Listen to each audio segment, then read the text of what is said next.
Fair job practices are important to us.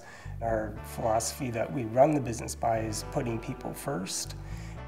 I think one of the most often heard misconceptions of providing decent wages is that it's too expensive. So they're just looking at their direct payroll costs. They're not taking into consideration training costs and costs of bringing in new employees. They just look at, if I pay someone $1 an hour more, that's coming directly out of my pocket.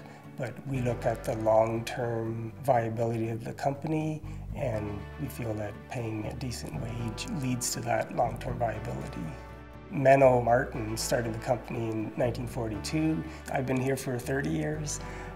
In the construction industry, there's a lot of issues around not employing decent work practices. Safety being a major one. Ministry of Labor, regs aren't followed. Those are often the first things that people cut out because they don't value the workforce. But it creates sort of an unlevel playing field for the rest of the industry. As the homeowner, you're exposed to different liabilities that you wouldn't be if you hired someone that's operating above board. There's certainly been increased discussion since we've announced our living wage stance. We actually had one of our subcontractors, he was just in the hiring process for a staff member, and when I approached him about living wage and wanted to get him on board, he decided to bump up his bottom wage grid to meet the living wage standard.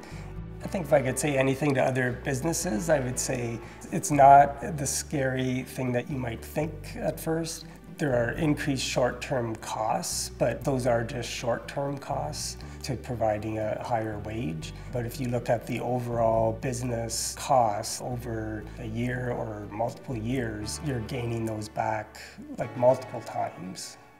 There is a movement out there. It just raises the bar in the community. It also sets your business up to a higher standard as well. So I would say just get out there and do it.